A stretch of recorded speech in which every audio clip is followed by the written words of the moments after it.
From the hangar in Lancaster, California, I'm Joseph. And I'm Jacobo. On this episode of L28 News, a look at the 2024 AV Edge Business Summit, the groundbreaking ceremony for Samaritan's Purse Park, a highlight of the team of illegal dump eliminators and their accomplishments during the month of March, and the city's approved development of a legal cannabis cultivation site in the area. Followed by the graduation ceremony of the first cohort from the Youth and Veteran Job Training Program, a look at new funding opportunities for first-time homebuyers. SOAR High School is recognized as a 2024 California Exemplary Dual Enrollment School, and a stop by the downtown district to visit Lancaster Boulevard's time capsule, Nantiquez. The 2024 Spring Business Summit, hosted by AV Edge, gathered at the Hunter Pavilion with a call to embrace economic opportunities within the region. AV Edge, dedicated to fostering economic growth through strategic partnerships, legislative advocacy, and education, aims to highlight available opportunities for business owners and entrepreneurs. The summit served as a platform for attendees to network and knowledge share. The Hunter Pavilion, divided into presentation and socializing zones, buzzed with activity as attendees engaged in discussions and forged new connections. A highlight of the event was the presentation by Lauren Hughes Leslie, who took the stage on behalf of the city of Lancaster. Hughes Leslie unveiled the city's accomplishments and milestones achieved over the past year, showcasing Lancaster's commitment to progress and development. Mayor RX Paris also presented at the event, spotlighting Lancaster's advancements. From significant strides in public safety to pioneering technological solutions that have effectively curbed crime rates within the city, Mayor Paris showcased Lancaster's dedication to innovation and welfare. After the event, the team caught up with Mayor RX Paris, who shared his thoughts on this year's summit. You know, Antelope Valley Edge, it came out of the Board of Trade, that's been here for 50 years. But I think they were correct. They needed more enthusiasm, more community drive, because these are the folks that decide what kind of development, what kind of economic opportunities come to the Antelope Valley, because that's who the people coming in talk to, when they're investigating the city. This group is probably the most important group we deal with, because they are the ones that are going to bring in prosperity. And they're also an incredibly bright group of people. They have a lot of innovative ideas. They're a real plus to the city. Next, let's hear from Sydney Yaceta, the assistant manager from the city's economic development team, as she states how resources like AV Edge can benefit the community. We're super excited to be here at the 2024 Spring Business Summit with AV Edge. The city is excited to partner with our local business community, businesses like Caster's Coffee that are helping people get back on their feet. You can visit their website, casterscoffee.com, to learn more. By supporting our local community, we're creating a better tomorrow together. Attendees were further treated to swag bags filled with mementos to commemorate the event, embodying AV Edge's mission of celebrating collaboration and engagement within the Antelope Valley business community. The 2024 Spring Business Summit served as a catalyst for charting the course towards a prosperous future in the Antelope Valley. For more information on AV Edge, including membership and upcoming events, feel free to visit their website by scanning the QR code shown on screen. The city of Lancaster marked a significant moment in its history with the groundbreaking ceremony for what was formerly known as El Dorado Park. The transformative project will rename the cherished space Samaritan's Purse Park in honor of the church that created a field hospital during the peak of the COVID-19 pandemic, offering crucial relief when local hospitals were overwhelmed. Hosted by L28 correspondent Tiffany Johnson, the ceremony was attended by city officials, community leaders, and residents eager to witness the commencement of this communal transformation. Parks Director Sonia Patterson took to the podium to express her gratitude for the initiative, emphasizing the park's past and future role here in the community. Mayor RX Paris reflected on the profound impact Samaritan's Purse Church had on the city during its time of need. The efforts of the church and its volunteers not only alleviated pressure on Lancaster's healthcare system, but also saved countless lives, leaving its mark on the community. Let's hear from Mayor Paris, who spoke with L28 News after the ceremony and shared what this groundbreaking means. Well, I think when Samaritan Purse came in and opened that field hospital for us, keep in mind, we had hundreds of people dying, and they flew in and in 10 days erected a hospital and stayed with us for 2-3 months. They saved hundreds of people's lives. It was, I was born in this city, and that to me was historically, the most significant thing that's ever happened to the city. And I thought it was right that we make sure everybody remembers the story, and what better way to do it in a park where kids play. Well, it'll be a great park. I mean, it's really been neglected for a long time now. And it being a great park means it'll be an attractor for a lot of people who will come and hear the story. And I think it's a significant story.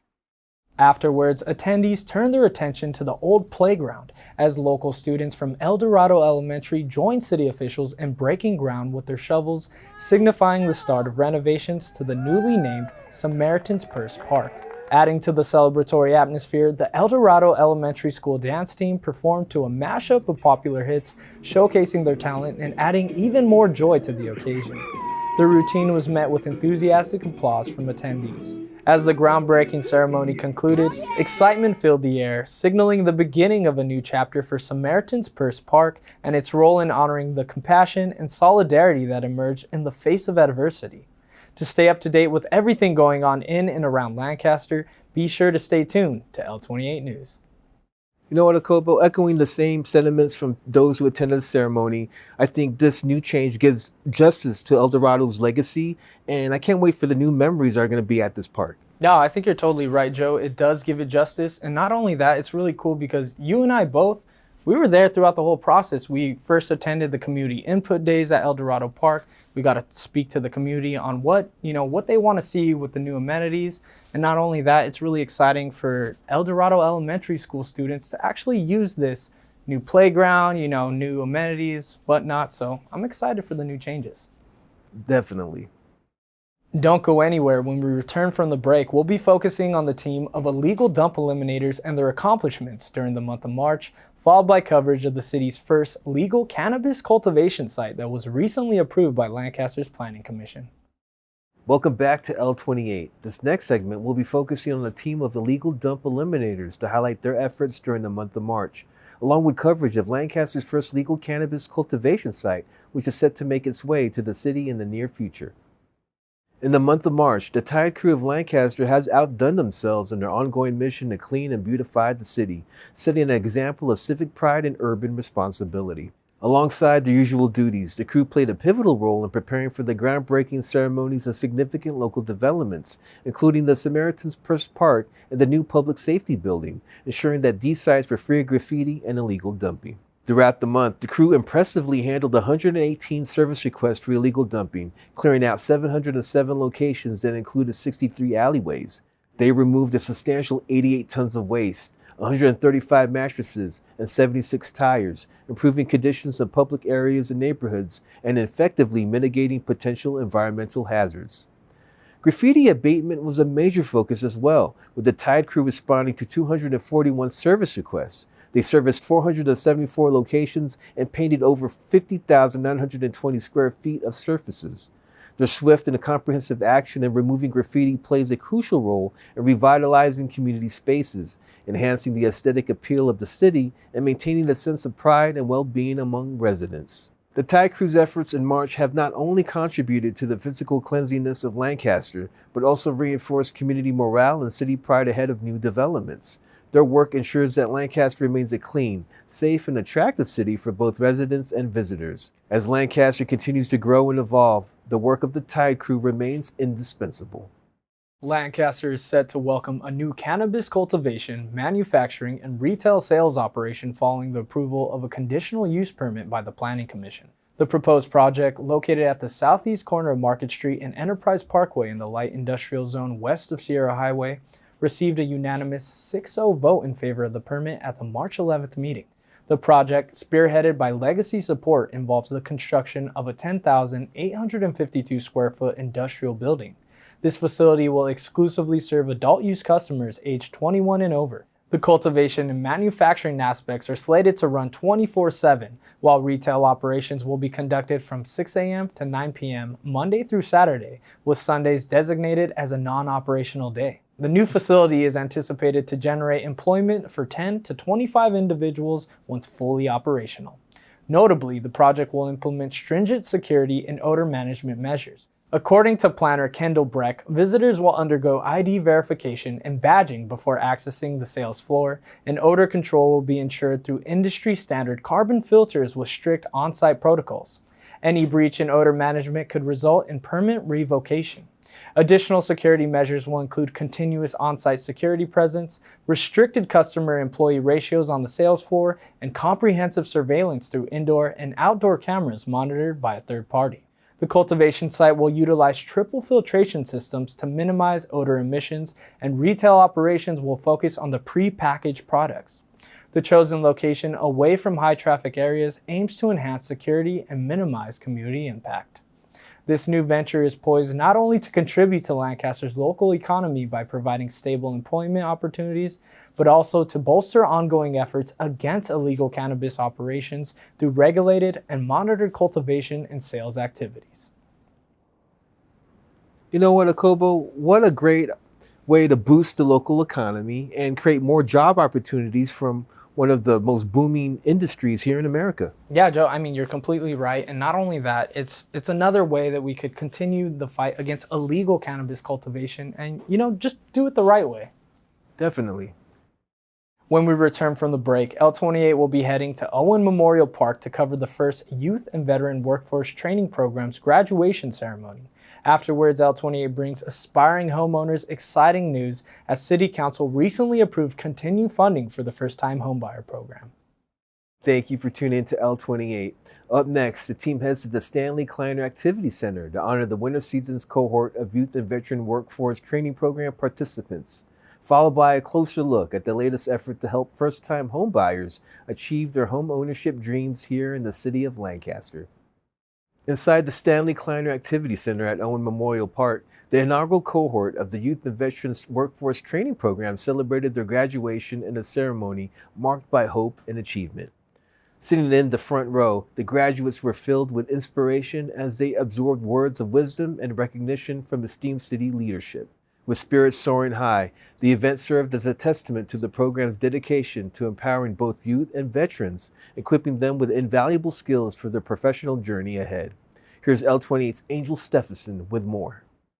I think in life we have this 10, like this is what you could be, a teacher, a doctor, and that's not for everyone. And I want our youth especially to know that it doesn't have to be a teacher, a lawyer, a doctor. There are so many other careers, and I think that it's really something that they find a passion and they enjoy. And I think that this is the perfect gateway and path to be able to not only think of their future, but to get experience. And this way they know for a fact this is something they want to do.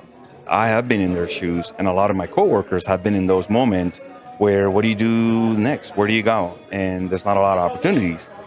But we knew that if they learn some of the things that they can learn here, no matter where they work, the city, a private landscape company, or in an office, they would learn some of those critical things that are like punctuality, professionalism, how to speak to one another, and then how to work with their hands and their brains. So it feels like literally like a dream come true, to be honest with you, because we've been thinking about this moment for a long time. On Wednesday, April 10th, the City of Lancaster held a graduation ceremony for Cohort 1 of the Measure A-funded Youth and Veteran Job Training Program. The initiative is geared towards preparing the next generation of leaders in the workforce, as participants tackle various projects around Sergeant Steve Owen Memorial Park, ensuring the communal space gets the maintenance it requires to keep it up and running for residents and visitors alike. Irrigation, definitely. Like, I've never worked on sprinklers. I've had to change sprinklers, change valves, change the main line, like everything irrigation, cleaning, like deep cleaning, even landscaping. Just a whole bunch of really great skills. Excited that a number of them are going to actually become city employees and work in our continue to work in our parks and maintenance department, and just being able to watch their careers blossom and grow as we see them in the future. Many of Lancaster's key figures took to the podium during the ceremony, sharing personal anecdotes and words of encouragement to the first cohort to graduate. One by one, graduates were called up to the stage to be recognized for their commitment to the program and hard work, being awarded a certificate and a 57-piece craftsman's toolkit, sending them on their way to tackle any obstacle that may cross their paths with ease. Once the ceremony was finished, those in attendance headed towards the refreshments table, which was filled with handmade sandwiches topped with construction-themed decorations, along with fresh fruit and dessert that kept guests satisfied. There was also a table with City of Lancaster merchandise, including stickers, water bottles, and more. As the event drew to an end, guests could be seen socializing and congratulating one another as they looked towards the future. These individual graduates just have such a passion and love for our community, and the fact that they came here to learn such important skills and they're going to turn around and put that love and passion into our community is just incredible, and it's inspiring for everyone else in our community. Thanks, Angel, for that great report. To keep up with the community events, employment opportunities, and more, you can give the city a follow on Instagram by scanning the QR code shown on screen. You know, Joe, that was a really great graduation. You know, a lot of words of encouragement and motivation for these young graduates. And not only that, they all walked away with a full-on tool set. Absolutely. I believe it was a 57-piece wrench set. That's legit. Definitely. I mean, yeah. I'm a little jealous of that, but hey, you know what? All power to them. You graduated with, great job opportunity and a future. Exactly. The City of Lancaster has taken a significant step towards supporting local residents in achieving home ownership by approving a $3 million allocation for its first-time homebuyer program. This initiative aims to provide crucial financial assistance to young families and individuals seeking to establish roots in the Lancaster area, ultimately fostering long-term economic growth and community sustainability. Originally approved by City Council in December of 2022, the funding for the first-time homebuyer program comes from the U.S. Department of Housing and Urban Development Home Investment Partnership Program. This program is the largest federal grant dedicated to creating affordable housing opportunities for low-income households at state and local levels. The first-time homebuyer program is specifically designed to address the challenges faced by prospective homebuyers, particularly those navigating the real estate market for the first time. With rising housing costs and limited inventory in major downtown areas, Lancaster offers a compelling alternative for individuals seeking affordable housing options within reach of job centers and amenities. To learn more, L28 News spoke with the Burtz family, the first family to receive assistance from this innovative program, as they speak about their personal experience and reveal if they'd recommend this program to other first-time homebuyers. Let's roll the tape. Oh, we are so thankful. We're thankful to the mayor. We're thankful to the city council, the city. And it's just it's a prayer that has been answered from God. We're just trusting the Lord throughout the whole process, and it was an exciting process. It was a little stressful, but just keep trusting the Lord, and the Lord provided for us. Oh, we would definitely recommend the program. The program was great. We enjoyed working with the members of the city, and it was just a great experience altogether. Well, we're just thankful to be able to raise our family here, and Silas has a backyard now, and the first day we were here, he just ran circles around the backyard, and we're just making memories like that, and we're just thankful that we have a home now to make those memories in.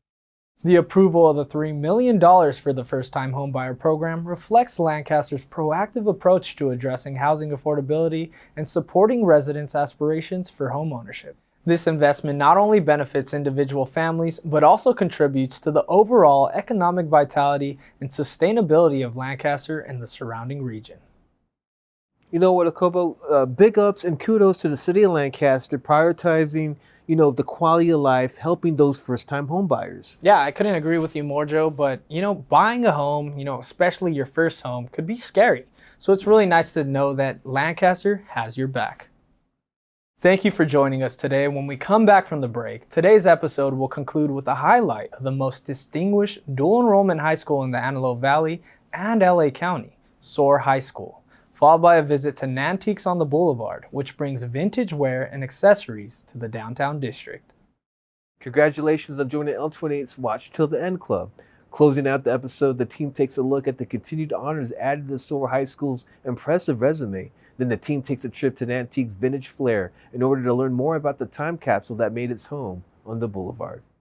SOAR High School continues to add to their already impressive list of achievements as they were most recently recognized as a 2024 California Exemplary Dual Enrollment School, distinguishing itself through innovative education initiatives since its establishment back in 2006. With a commitment to academic excellence and college readiness, SOAR High School prepares its graduates for success beyond high school. setting them on a path toward higher education and meaningful careers.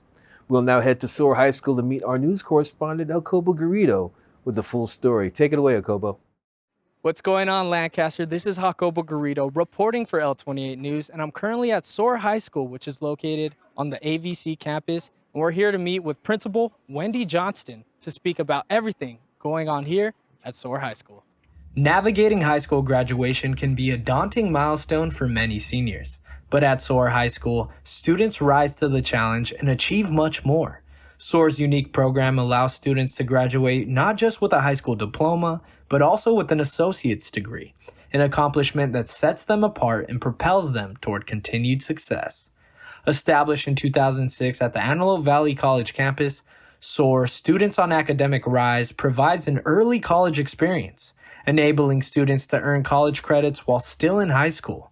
This initiative is particularly transformative for the predominantly diverse student body, many of whom are first-time college-goers. Led by Principal Wendy Johnston, SOAR High School has been recognized as a 2024 California Exemplary Dual Enrollment School, reflecting its commitment to equity-driven education and student achievement. Graduates from SOAR not only surpass traditional academic benchmarks, but also enter adulthood with a tangible head start, equipped with the tools and confidence to pursue higher education and career pathways. During my recent visit, I got the chance to meet with Principal Wendy Johnston to learn more about everything going on at campus and their formula to continued success. So part of our mission here at SOAR High School is to remove barriers, both financial and otherwise, to college. We have the privilege of being a small learning environment, which allows our teachers to build relationships with their students and individualize instruction. In addition, we work very closely with our partners at AVC to support our students in achieving success. As an avid school-wide program, we integrate writing, inquiry, collaboration, organization, and reading strategies into all of our classes. Additionally, all of our students throughout their 4 years here at SOAR High School take an AVID elective class, which provides them with the skills that they need to be successful not only in their high school and college classes today, but also for any of their future educational plans. So something that's really special about SOAR High School is all of my students, 100% of my student body, are dual enrolled. They are taking college classes and they are AVC students at the same time as earning their high school diploma. So all of our students have the opportunity to also walk away at the end of 4 years with their AA degree. For the first 16 years of this program, that was incredibly successful. Both AVC and our district, the Antelope Valley Union High School District, recognized the importance that our program brought to this valley, and as such, in 2022 we expanded to Palmdale, so we have 2 campuses now serving more students. By offering college courses alongside traditional high school curriculum, SOAR equips its students with the skills and confidence needed to thrive in higher education and beyond. This diverse and supportive setting not only prepares students academically, but also fosters a sense of empowerment and opportunity, ensuring that graduates are well equipped to pursue their dreams and contribute positively to their local communities. What sets SOAR apart is its holistic approach to education. The school's emphasis on dual credit for high school graduation, collaborative partnerships with colleges, community members, and strong support systems contribute to its continued success. Last year, an impressive 75% of SOAR graduates earned an associate's degree, while 98% pursued post-secondary education. SOAR's recognition as an exemplary dual enrollment school underscores its pivotal role in empowering students, particularly those from underserved communities, to achieve academic excellence and set the stage for a successful future in higher education and beyond. Here at SOAR High School, student and staff are truly in their element, making their academic dreams come to life. This has been Jacobo Garrido reporting for L28 News, and we'll catch you guys back in the studio. Thank you, Jacobo, for the great informative report. Oh, Jacobo, you're here. I'm here, and you were also with me at SOAR High School. What did you think about the dual enrollment program? I thought it was really great because, these students are actually blessed with an opportunity to not only graduate high school, but to get that associate's degree and save their parents a lot of money. Yeah, save them money, but also get that college experience. They're walking around campus, taking these college courses. Who wouldn't want to miss out on this opportunity? Nantique's Vintage Flair on the Boulevard is a time capsule of different eras and decades. The entire store is encompassed by what one can describe as a feeling of nostalgia. Each item on display brings its own little piece of history that allows customers to connect with the past and appreciate the quality that artisans of that time had put into their craft. From intricately woven lace on the sleeves of dresses to bold leather stilettos and fur shoulder pieces, Nantiquez gives its guests the chance to dive into a world of wonders as they browse the store. The store's owner, Nanette, has been collecting vintage items since the age of 12, while her husband has been collecting and refinishing furniture for the last 40 years. The two run the shop with the mission to leave guests wanting to come back for more. Whether it be to browse and buy vintage items or just to learn a little history about Lancaster's past, Nantiquez has something unique for everyone. L28 caught up with the owners Derek and Annette as they shared their inspiration behind the opening of Nantiquez, the origin behind the business name, and shared the stories behind some of their favorite pieces. Here's Joseph Leo with more. So Nanette told me you guys opened up October 17th back in 2015. Mhm. What was your inspiration and motivation to open up a shop like this? My motivation was primarily for Nanette. Couple different inspirations. One was I love vintage items, and two, I kind of enjoy keeping things, but also being able to pass them on too. So, and I like keeping the past alive a little bit. She had been in a couple of different booths throughout the valley, and she was working in a kitchen, a school kitchen at the time, and she loved it, but this is her true love. And so when this store opened up, I said, we got to do it. So instead of antiques, it's Nantiquez. My dad and mom wanted that third boy, or they wanted a third child that was a boy, but they got me. And so there's three girls. And so instead of antiques, it's Nantiquez, and there's a Z at the end of it. So because my last name had a Z at the end, so I kind of paid homage to my dad in that sense. So I was just wondering, what are some of your favorite pieces or oldest piece that you like to show off? I have quite a number of pieces that are my favorite, as you can tell. But I think some of my favorite are, I have some unbelievable bags from like the early 20s that are flapper bags. And I love those. And I love rhinestone jewelry. I love it all. I do. All of this, my whole heart and soul's in here. So one of my oldest pieces is a morning coat. And because it's dates back about 1860. And when a loved one would pass, a woman had lost her husband, she'd have to wear the coat and the bustle skirt for a year. And yeah, and so that's one of my favorite and oldest pieces too. I don't have it for sale because it's such a special piece and it's just absolutely beautiful. There was one piece I did. I called it I'll call it a ladies' naughty bit part. It was kind of a dresser about this tall, kind of thin, and the top of it opened and it had a mirror. So the ladies would put their jewelry up here and all their other stuff down below. So I had an idea. We had a poster of Audrey Hepburn, and she's wearing a black dress, pink background, and she's got her cigarette and a cat. I go, you know what? I'm going to take that, and I decoupaged it. So I painted the entire piece black, and I cut it out very finely, and then glued it, decoupaged it onto the drawers, so that whoever loved Audrey Hepburn, they would just absolutely fall in love with that. And so that's probably one of my favorite pieces that I've done. As you wander through the aisles of this hidden gem on the boulevard, you're not just shopping, you're embarking on a journey through time. Each item in the store, from the casually elegant dresses to the silver screen-worthy gowns and tailored suits, tells a story of a bygone era. But the real treasure lies towards the back of the store, where a collection of photographs from various decades invites you to uncover the narratives behind each frame. It's a place where history meets style, and every visit promises new discoveries. Those intrigued by the charm and history of these timeless pieces are encouraged to visit their website, nantiquezvintageflair.com, to explore their offerings from the comfort of your home. And for the latest updates, stories behind the items, and exclusive glimpses into the arrivals, Follow their Instagram at Nantiquez.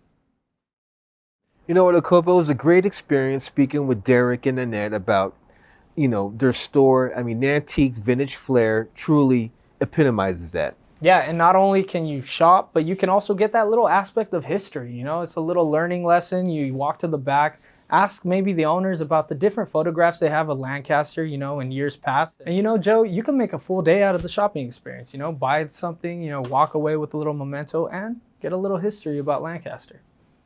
Antique shopping on the boulevard, but with a little bit of flair. Well, thank you for tuning into the City of Lancaster's news. I'm Joseph. And I'm Jacobo, and this has been L28 L28 News. News.